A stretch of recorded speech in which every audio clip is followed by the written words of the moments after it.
What's up, everybody? Metal Dave here, along with my co-host Jason McMaster, bringing you another episode of the Talk Louder podcast.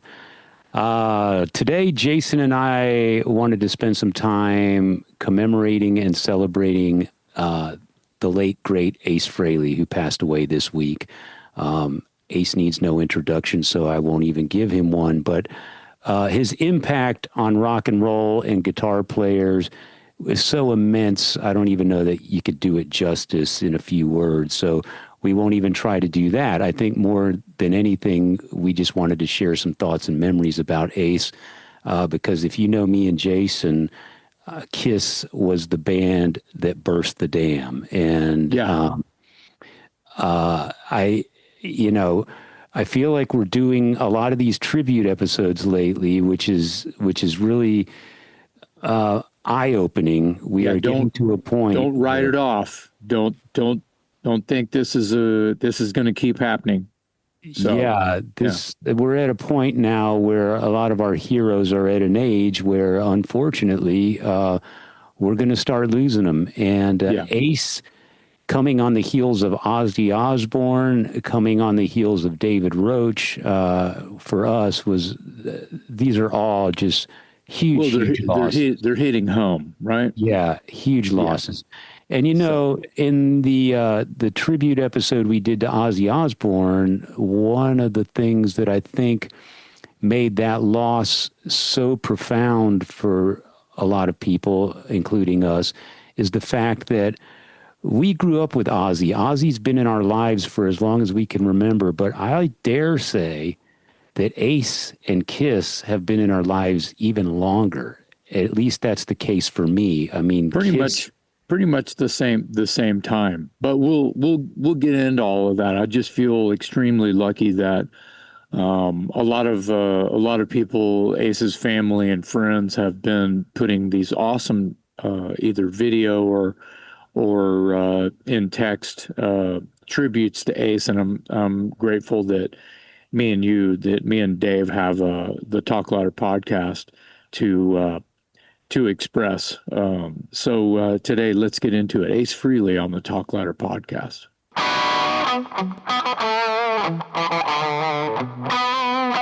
There's just no way. It's impossible to measure the influence of Ace Frehley. I know when you think of hard rock and heavy metal guitar players, I was thinking about this, and Ace, to me, Ace did for hard rock and heavy metal guitar what Johnny Ramone and Johnny Thunders did for punk rock guitar. And by that, I mean... Okay, go ahead, but I have insight. Yeah, by that, I mean... these were guys that inspired people to pick up the instrument. And there's a big difference between inspiring people to pick up the instrument and inspiring people to better their craft. Because if they're bettering their craft, they've already invested in the instrument, and now you're sort of a guidepost for how to improve, how to make myself better, faster, write better songs, whatever. And Ace had that, but he's also the guy that made people just be interested in the guitar. It's like people saw him and thought, that looks cool. The instrument looks cool. That guy looks cool. I want to be like that. I want to do that. And so his influence goes far beyond just the notes that he played. His influence on a generation, multiple generations of guitar players is vast, because he single-handedly is responsible for so many people picking up the guitar. So you started in with a couple of name drops there. Johnny Thunders and the Dolls and the New York sort of underground, if you will. Ace hung out with those guys. Now Kiss wasn't exact. I mean, when you think about Thunders and the Dolls and the whole Max's Kansas City and even CBGBs and stuff, Ace was there at all of that. He was friends with those guys. He was hanging out with those guys. I want to even say pre-Kiss. So I don't know. You guys can hang me out to dry if I'm wrong on all that. But what Ace brought to Kiss, because I don't think Paul and Gene were all about the Beatles. They were not about the street punks that were writing rock and roll songs in the gutter, and Ace was. Yeah. All that swagger that all that shit had, Ace brought that to Kiss. Yeah. And people are not realizing that that's what made Kiss cool, was all of this kind of like, you know, he made those guys, the sway and swagger that Kiss was probably missing as early as like the Wicked Lester demos, if everybody knows those songs and have listened to those things, you know, come on, sweet Ophelia. That's a Wicked Lester song. There's no swagger in that. That's like, it might as well be, you know, some 70s like up with people kind of hippie, happy time where it's a drum circle and they're all clapping and shit. That's hippie shit. Ace destroyed the hippie shit that was happening in Wicked Lester. Correct me if I'm wrong. Well, I mean, every member of Kiss has gone on record as saying the band they wanted to be was the New York Dolls. They had aspirations of being. They needed Ace to do that because I really don't see Paul and Gene having the dirty, you know what I mean? Like the fuck you attitude that Ace had.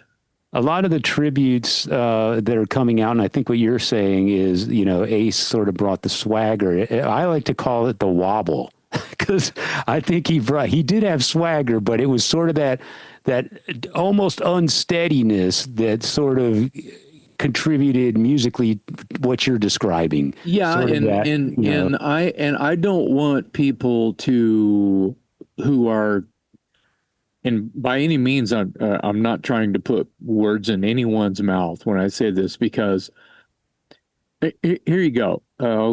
This is no secret. I know a lot of kick-ass guitar players. Yeah. Mm-hmm. I know a lot of kick-ass guitar players who are precise. Yeah. Ron Jarzombek, Jason Frankhauser. I mean, these are my friends. They are master shredders. They know exactly what's going on. Mm-hmm. To be able to get rid of all of the smart things, you know, about progressive guitar playing and speed riffing and thrash metal, you know, Alex Skolnick and all of these really incredible, you know what I'm talking about. Yeah. Yeah. They love Ace Frehley. Okay, well, Ace Frehley is not what I just described at all. Right, exactly. That's kind of what you're saying. Okay, yes. Well, wobble makes me think of something different. Well, the point I was trying to make, and I think we're both saying the same thing, is his vast was so his reach was so vast that, you know, it impacted everyone from a technician like Skolnick to, you know, somebody that was, I mean, the list of people he's influenced is you know, Dimebag Darrell, Snake Sabo from Skid Row, John Five, Kirk Hammett, Alex Skolnick. I mean, it goes on and on and on. But if you take that long list, you can find guitar players who run the gamut from technicians to guys that are a little more rough around the edges, sort of punk rock, and they all, you know, credit. Which Ace is Frehley. Where I'm saying Ace comes from that germ. Yeah. And he added that to Kiss. And I think that obviously Paul and Gene recognized that when they heard him play. They was like, this is what our songs are missing right here.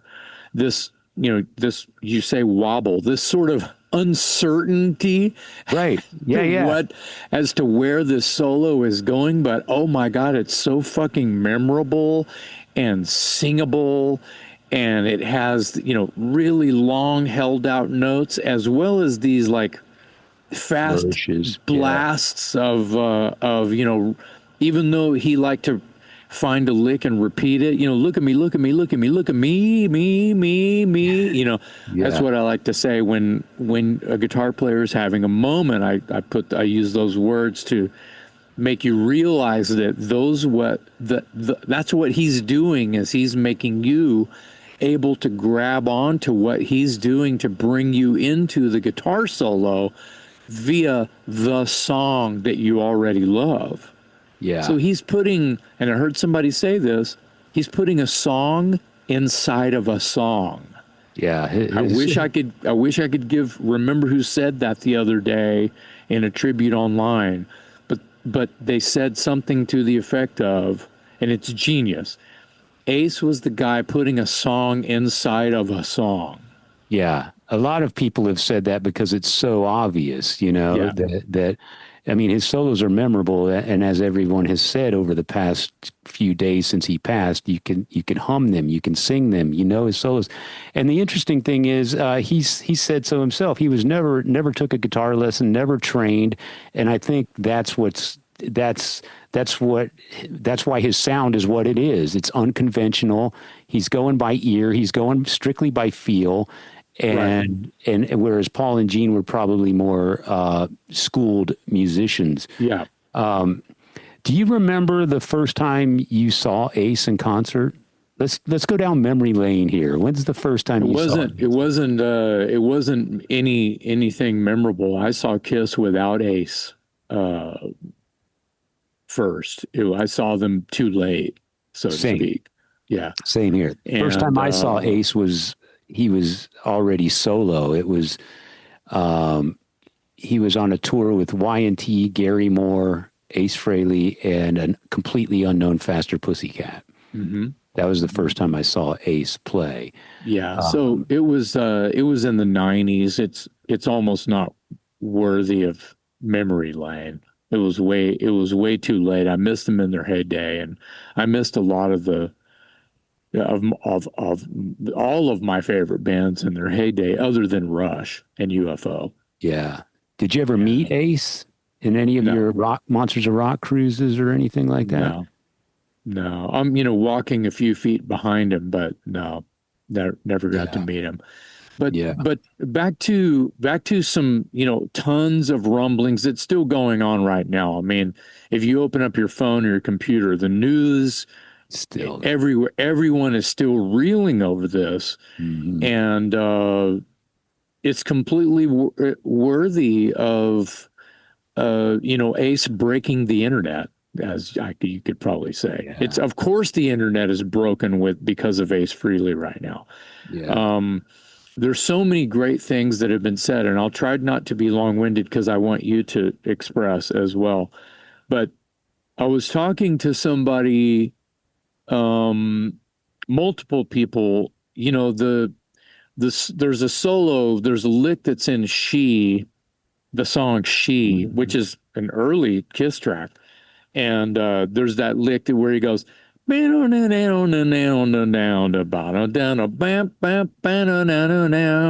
totally singable. Yeah. He does it again. Okay. So you can see it everywhere by now. I think it was Mike from Pearl Jam. I hope I said that right. Mike McCready. Yeah. He's talking about that lick, and in the ironically, the song is called "Alive" by Pearl Jam. Mhm. The outro solo, Mike is playing.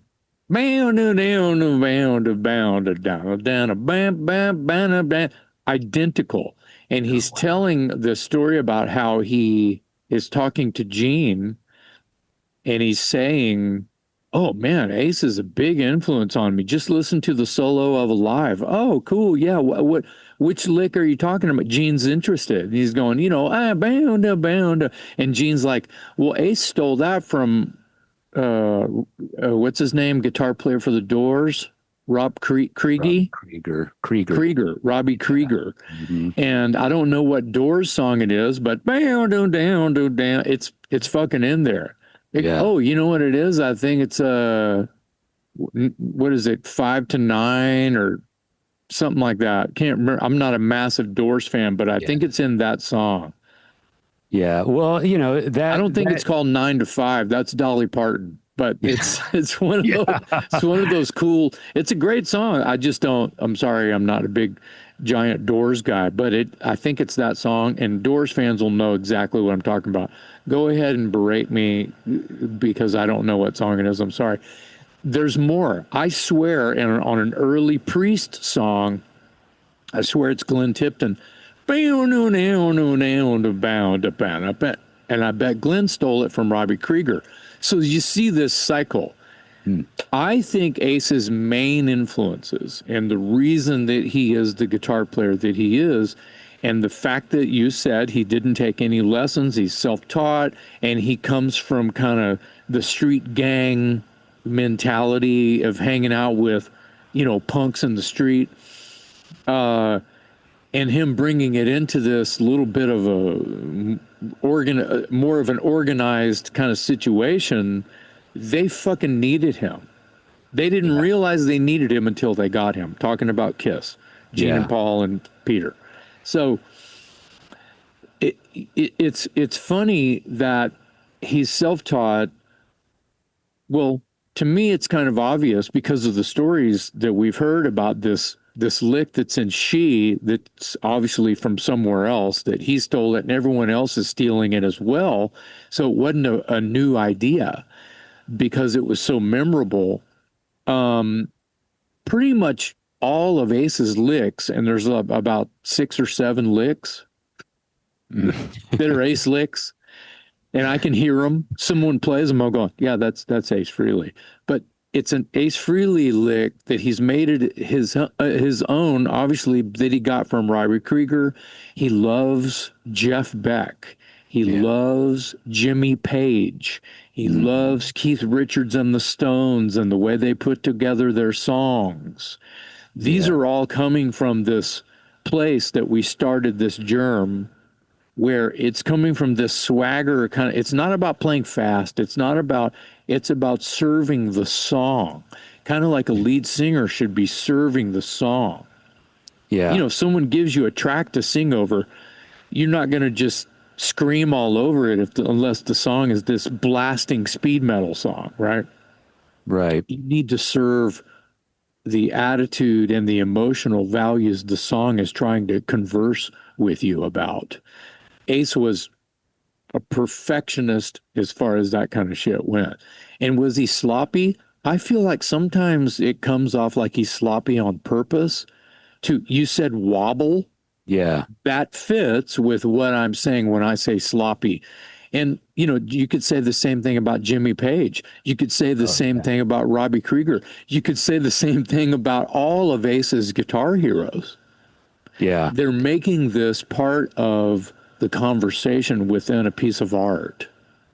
Yeah, I'm glad you brought up Mike McCready because he's a guy that has made no bones about the massive impact of Ace on his playing. And you don't often think of Pearl Jam as a direct disciple of Kiss, Like with Pantera and Skid Row, you kind of get it. But Pearl Jam was kind of off left of center a little bit in terms of that style.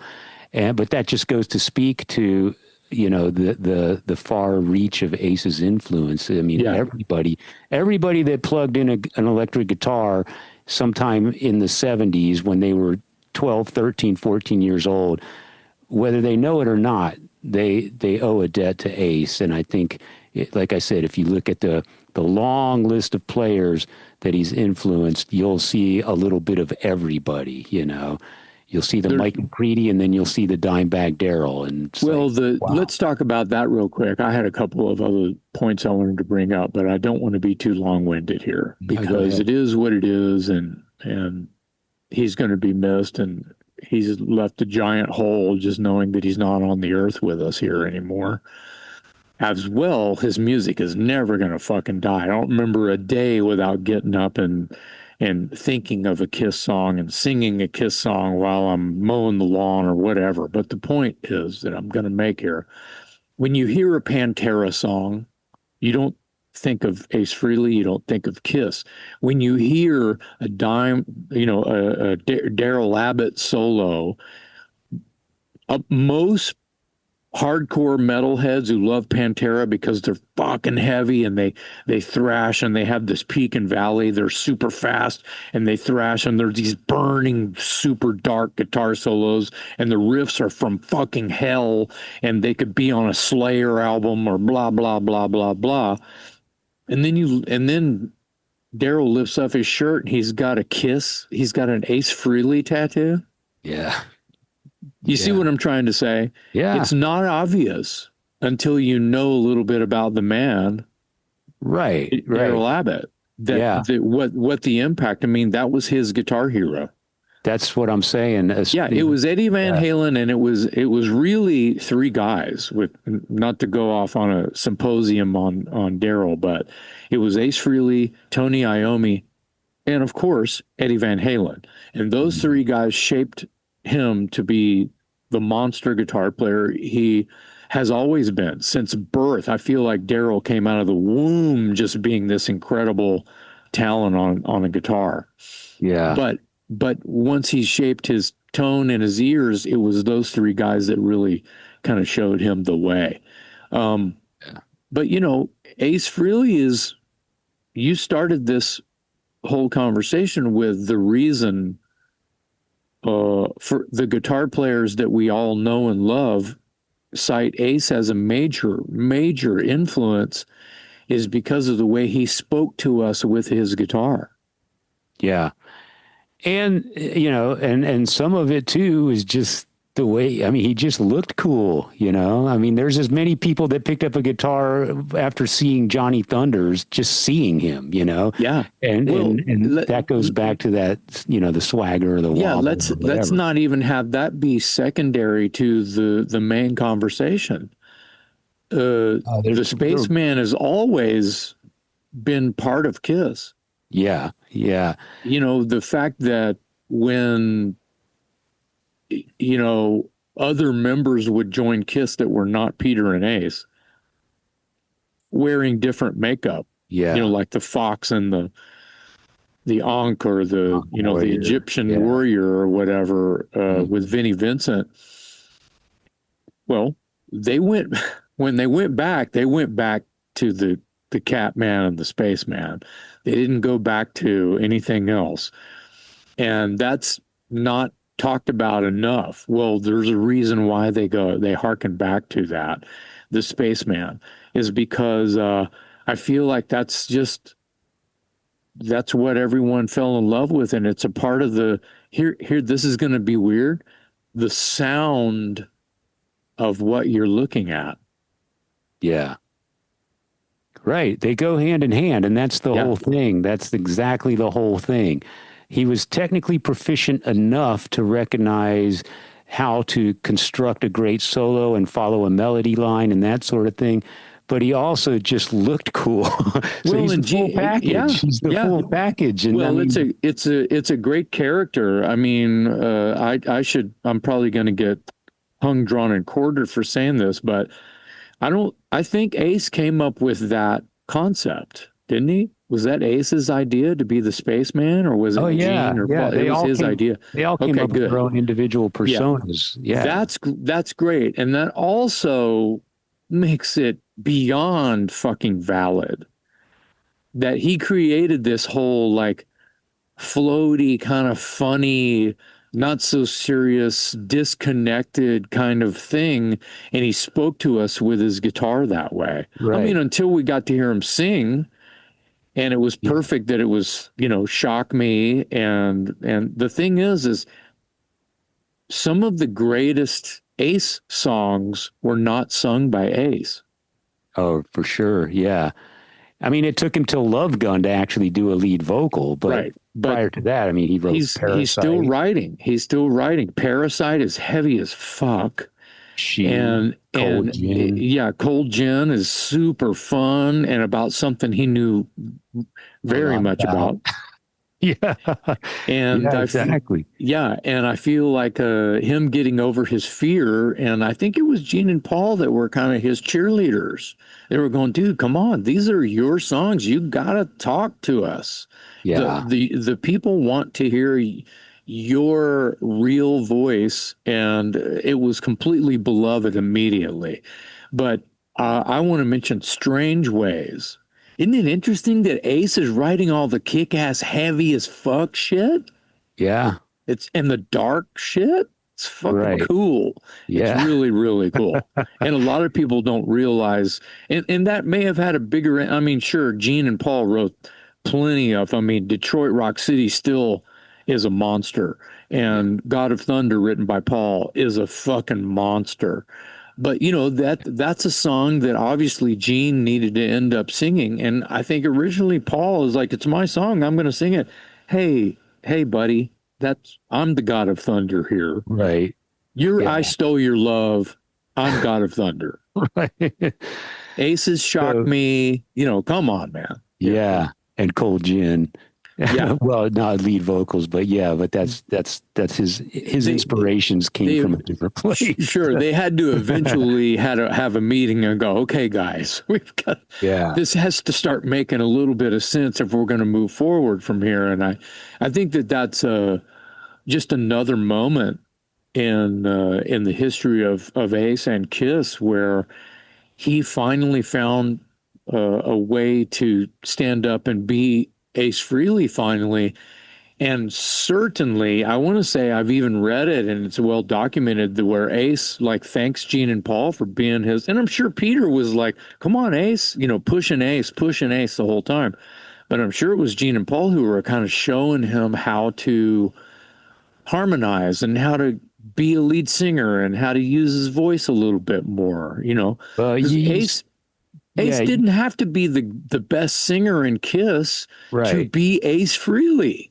You mentioned it earlier about the influence of the Beatles, and I've read numerous interviews and even done a couple myself where they've said Gene and Paul were like they were sort of modeling themselves after the Beatles in the sense that they wanted each guy in the band to have lead vocals. And if you look at the Beatles, of course, Ringo sings some songs, George Harrison sings some songs. The bulk of it is Lennon and McCartney, but the other two guys stepped up to the mic and they wanted that same sort of aspect or that same element to Kiss. And you got it with Peter and you got it with Ace. Well, that was happening really early on. I mean, I think that happens a few times on the first record. It happens a lot on Hotter Than Hell, and also on Dressed. It happens. It happens a lot where all four of those guys are singing harmony, like Beatles and Queen and shit. Yeah, Peter's And singing lead early on, very early on. well, Love Gun. Peter is like singing. Peter's Yeah, singing on the first yeah, fucking album. right, Yeah, I exactly. mean, and that's via Black Diamond as well as some deep cuts where like all three of those guys are singing lead. They're switching verses on "Kissin' Time." Yeah. Ace So doesn't here do a verse. Gene I've does a got verse. a Paul does a verse, and Peter does a verse. yeah. I as you know, and maybe some listeners of the show are aware, I've had the chance to interview the members of Kiss. Oddly enough, Ace is the only guy I never interviewed, but Mm. he's also the only guy I met. Hmm. And so the one guy I met is the one guy I never interviewed. The three guys I've interviewed, they were phone interviews, and I've never met them. But the story of how I met Ace is one of my all-time favorites, and I'll try to give you the condensed version here. There's a band out of San Diego that no longer exists, but they were called the Dragons. Hmm. And I was a huge fan of the Dragons. They came to South by Southwest here in Austin one year. I saw them, became friends with them, and then they'd come back every year, and I was part of their gang. Me, the Dragons, the Dragons, the Dragons. Well, eventually, a few years down the road, their bass player died. And when he passed, they did a tribute gig at a club called the Casbah in San Diego, where the Dragons are from. And lo and behold, Ace Frehley shows up and jams with them. So they get the dream of a lifetime. These are my pals, you know, and they get to, Ace shows up and jams with them in tribute to their fallen brother, Steve Rodriguez, who was the bass player for the Dragons. Fast forward a few years, and I how did I find this out? Oh, I told Mario Escovedo was the lead singer for the Dragons. He's the brother of Alejandro Escovedo, if you're familiar with the Escovedo family. I tell Mario that Ace is coming to Austin and he's playing the Bat Fest on the South Congress Avenue Bridge. And I'm going to the show, and in memory of Steve, I'm going to wear my Dragon shirt. And Mario says, "Oh man, you need to get in touch with my friend Tom. He's tour managing Ace, and you guys should connect." And I was like, "Wow, okay." So he puts me in touch with Tom. I tell Tom I'm going to be at the Ace gig. I'll be the only guy there wearing a Dragon shirt. It would be great to meet you. We have a mutual friend in Mario Escovedo. I get to the show. Here comes Tom. I know what he looks like because I looked him up on Facebook. He sees the Dragon shirt, gives me the, the finger guns or whatever. He acknowledges that he sees me. Ace takes the stage. Tom comes over and says, "Meet me here after the show and I'll get you back up to the hotel room." So sure enough, Tom, and at the end of the night, I was with Johnny Venom, our friend Johnny Venom, and another friend of mine named Troy Adcox, who just happened to be in town because he was living in San Antonio at the time. So at the end of the show, Tom comes over and he goes, "Okay, guys, we're going to go over to the hotel, but I got to let the paid meet and greet folks go upstairs and say hello first." And he's like, "Do you guys mind waiting around for, 45 minutes, an hour, or something like that?" We're like, "Heck no, we'll wait around all night." And it rained that day. It was like a pouring, driving rainstorm. So I think that might have chased off some of the people that maybe would have gone up to meet Ace. I don't know. If you paid for that, you probably would have shown up. But whatever. Point being, Tom escorted me, Johnny Venom, and my friend Troy up to Ace's hotel room. And I got to sit on a couch and tell him how much he meant to me and how much he corrupted my life. And he got a kick out of hearing me put it in those terms because it's true. I mean, Kiss is the band that turned me into a lifetime rock and roller. And it was an honor to meet Ace, and I'll never forget it. There's a picture in a frame on top of my refrigerator out in the kitchen that from that night, and I'll never forget it. It was awesome. So thank you, Tom, and thank you, Ace. Awesome. Yeah. Well, were you ever Ace for Halloween? No, I might have been Paul one year, but I was Gene most of the time. I was Gene a couple of times, but I was Ace once. I do remember. Yeah, Gene, I have, much like a lot of people, in complete infatuation with Gene and, the demon and the whole horror show, Fire and Blood. And I always felt like if you're going to be a clown, you got to be one that is having the most fun. And I think Gene was having a lot of fun playing rock and roll songs and spitting blood and fire and lunging and being like this creepy kind of monster on stage. I feel like that was something else. Yeah. Because when you're young, and I was very, very young, being corrupted, to use your word. Yeah. I was attracted to things that were just completely over the top. And so, whatever. I wasn't a big comic book collector. I was a big music fan. But I liked comic books and I liked cartoons and I liked horror movies at a very early age. And I think that it's something that my mom liked. My mom liked, dramatic movies and art movies and things that sort of tested the lines.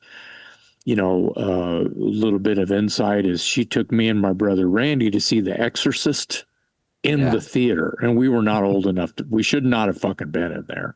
Right. But she took us because she wanted to see the movie and we were with her, so we went. And it was fucking awesome. And there's some spitting going on in that movie too. I'm like, Gene Simmons, it was just a different color of textile. Projectile. The other thing, Jaws. I saw Jaws, like I must have been in the first or second row, and I saw Jaws opening week. Yeah. Living in a beach town You know what I mean? So Hmm. these things, and then Star Wars, and then the whole. But being a Kiss fan throughout all of these pop culture moments in my life, Gene Simmons was Bruce the Shark, uh, the possessed little girl. Yeah. You get it, and all Yeah. rolled into, and Frankenstein and Dracula all rolled into this one Right. And guy from New York. that's the appeal of Kiss to people of our generation. I also Yeah, saw Jaws and Star Wars in the theater. yeah. And so when you're a kid in the mid to late 70s and you're starting to creep into your teens, superheroes and comic books and horror and rock and roll, it's all coalescing at the same time. And nothing embodied that better than Kiss. This was pre-teens for me. Yeah, I me was too. not, yeah. I was 12, I think, what was your first Kiss album?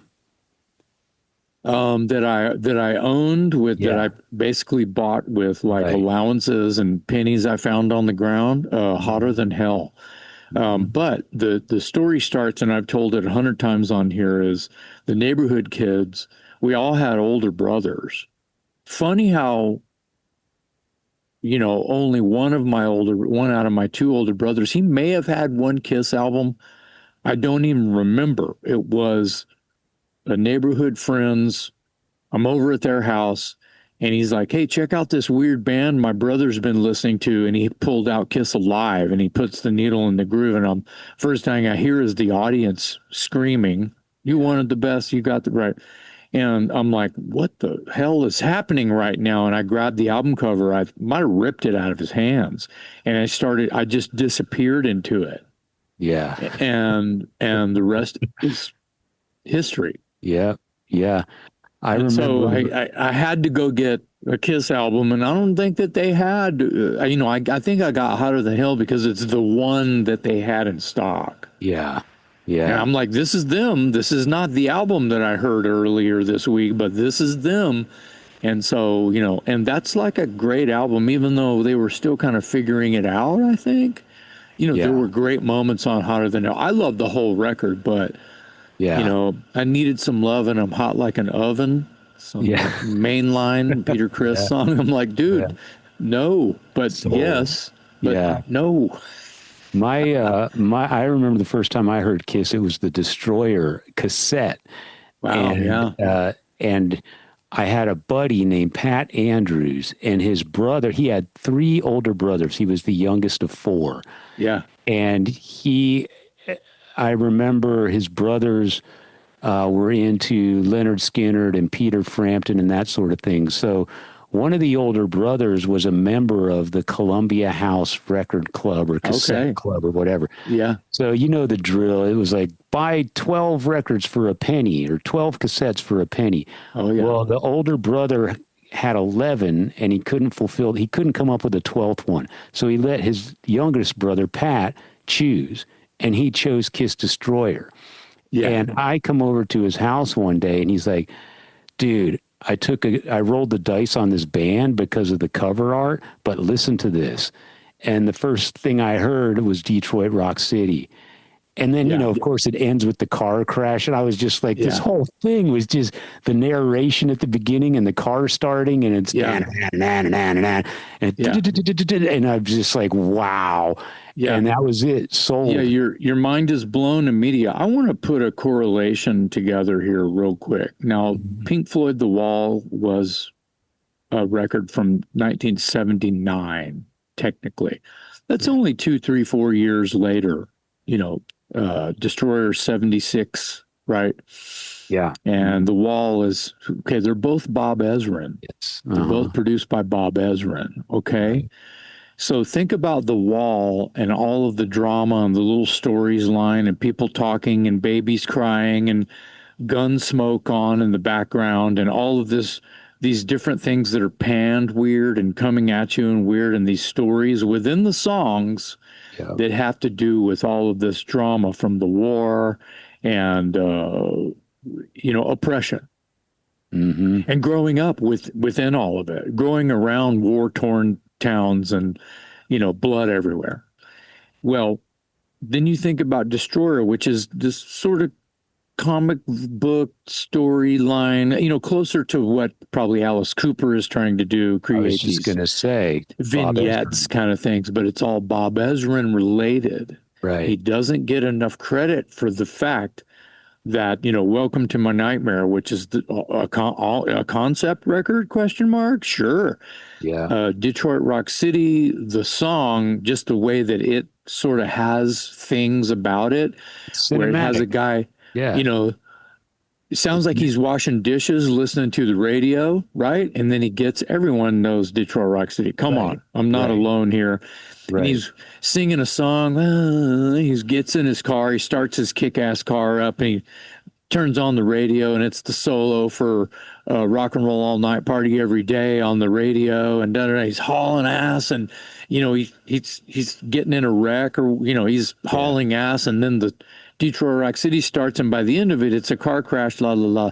Well, that's what's different about things that are happening on Pink Floyd The Wall, or what's different about things that are happening on Welcome to My Nightmare. The voices, the little vignettes, the colors that are coming through the speakers. Ace Frehley is important to these emotional journeys, like, it's very Shakespearean to me. It's like watching an opera, right? Yeah. And It's and Ace Frehley is part of this thing that is so huge. I believe people don't really, unless they do, realize how romantic that is. Yeah, Bob Ezrin, of course, was responsible for Welcome to My Nightmare, Destroyer, and The Wall. So, yeah, you can see his stamp on all of those. Um, but yeah, it's again, that's where Ace. I'm curious to know if Ace started to bump heads a little bit at that time period, because he does come from more of a raw background, and then they were starting to get polished a little bit. I don't know, but I think there is a transition between the first three records, and certainly by the time Destroyer is a major, high budget, massive record.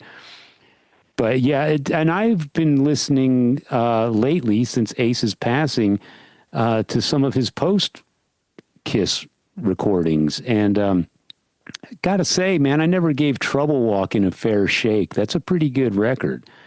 Yeah, It made waves. It proves to me that he had his own legion of fans. It was, sure, you had the Kiss, conglomerate. You had the Kiss fans who were just going to dig it because it's Ace from Kiss. But then I feel like he sort of set off on his own thing. And I knew that he had something in him because Ace Frehley's solo album, it was probably Gene and Paul's idea to put out, the 1978, hey, all four of us, we'll just break away and call up our friends and have our friends come jam with us, and we'll all go make our own records. That way we can put out like 5 records in 1 year, and we'll make shit tons of money.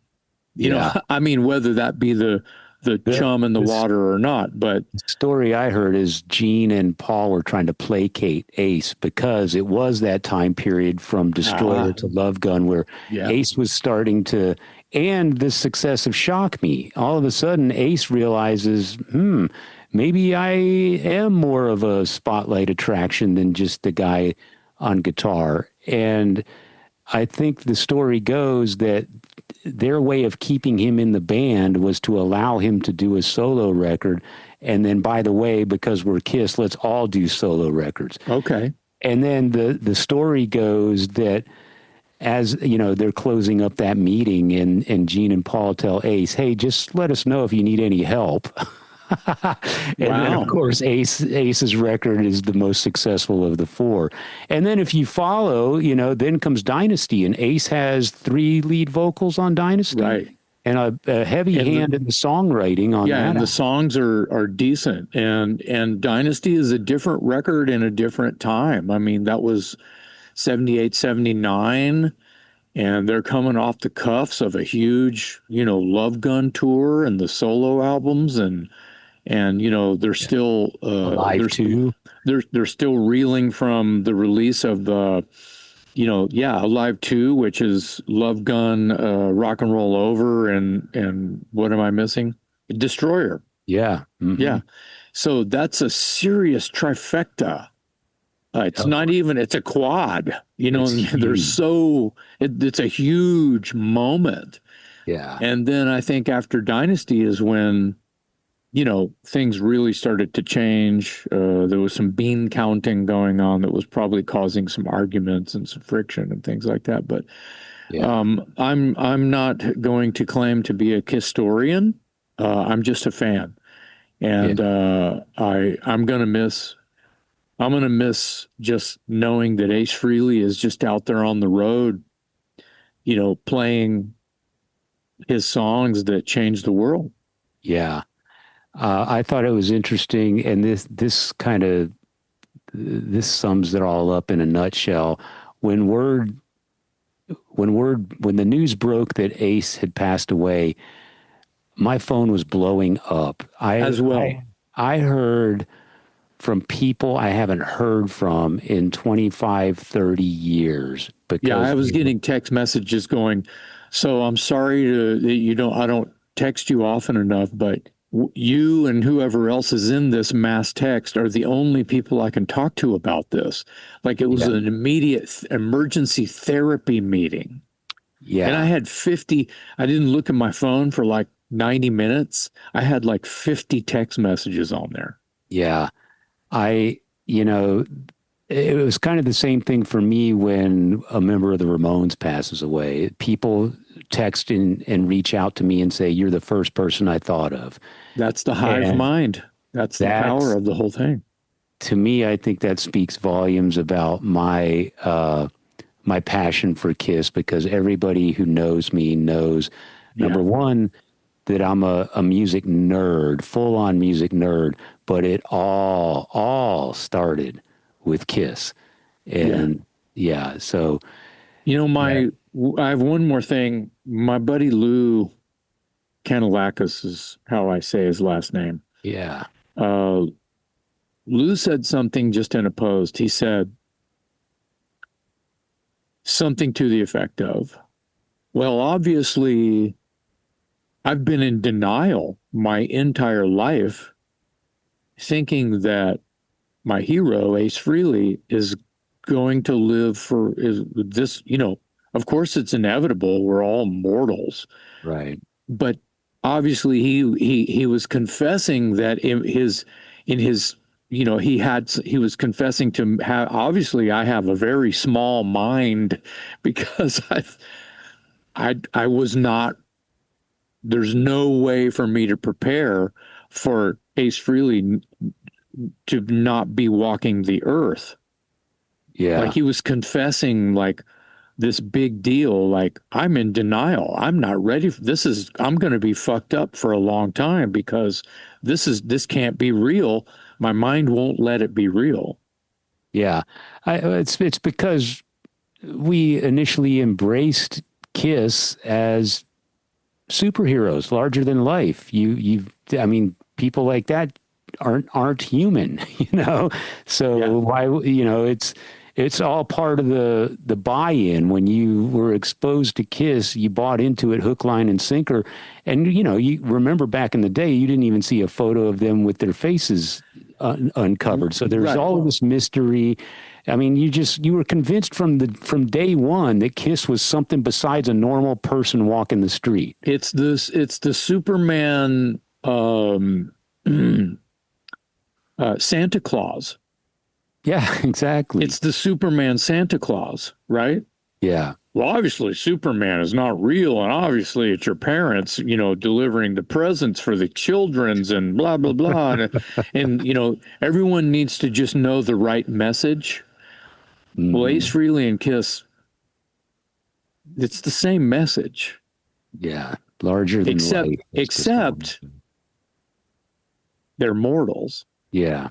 They're not fictional. They're mortals, and we forgot that because of what you said, because of Lou was full on opening the vein to that and just well, look at me, I'm the dumbass here, I thought Ace was going to just be here as long as at least till I'm on the gone from the earth. Right. And Right. Yeah. we forget they're fucking humans. Yeah. Ace is 20 years older than me, but he's Wow. going to outlast me, right? It's like, that doesn't make sense. But After a lifetime of drinking and drugging and boozing yeah. and having a better time than fucking anyone, especially Gene and Paul. Yeah. By the way, if you've never read his book, No Regrets, I highly recommend it. It's a really This is what we should have led with, because I'm sure that he's alluding to a lot of things about. Does he talk about him getting sober in the book? Yeah. Great. The book is great. I mean, Great. yeah, it's the whole life history condensed in a digestible, I mean, it's a fair sized book, but it's not Well, huge by any means. And it's I'm very, sure that if it's out of print, I'm sure that it'll go back in print. Somebody will make that happen. Hopefully his estate will have some say in that and do some reissue or put it back in print, because it's a memoir that means more now than it did last week. yeah. Well, yeah, there is, again, I'm going to say it, sadly, we've done a lot of these episodes recently, as far as paying tribute to people we respect and admire, and in some cases knew personally. And Ace was a huge, huge, huge loss for rock and roll, and especially for those of us that turned into. I mean, you hear the term game changer all the time. Kiss was a life changer, not just a game changer, a life changer for me and you and so many others. And so I feel like I haven't even really collected my thoughts on the whole subject of him passing, because I'd like to be more articulate than we have been here in the past 30, 40 minutes or whatever it's been. But I've come to the realization that I don't know that I'll ever be able to properly express. There are just some people that their impact is so huge that you'll never be able to do it justice. So I hope in our spouting here today, we were able to, pay our respects to some degree, but certainly by no means are you ever going to capture the full impact of Ace Frehley in a 30, 40-minute podcast episode. So, well, I think, not to pat ourselves on our own asses here, but I think we did a good job. This was great discussion about Ace. And I think we were respectful. And I'm sure that the world of podcasting is all doing the same thing right now. So it's this overflowing, outpouring of, emotional wave of missing Ace Frehley it's going to happen for at least 6 months. Oh yeah. So it's a prediction. People are just going to be like, what are we going to do without Ace? Yeah. Well, it's going to be a little different for some of you. It's massive. I mean, we just went through this a couple months ago with Ozzy Osbourne, and the impact is so tremendous that you could never capture it all. So but regardless, we did want to spend some time today sharing our Ace Frehley stories and thanking him for his contribution to rock and roll, and in our cases, his contribution to our lives. Because I definitely would have been a different person if not for the influence of Kiss. Be it good or bad, whatever, it is what it is. I've often told people that for me, Kiss was not a phase. So, and that's more true today than ever. So, amen. Yeah. Thank you, Ace Frehley. We appreciate you. Thank you for all the music in memory. On behalf of my co-host, Jason McMaster, I'm Metal Dave, closing out another episode of the Talk Louder podcast.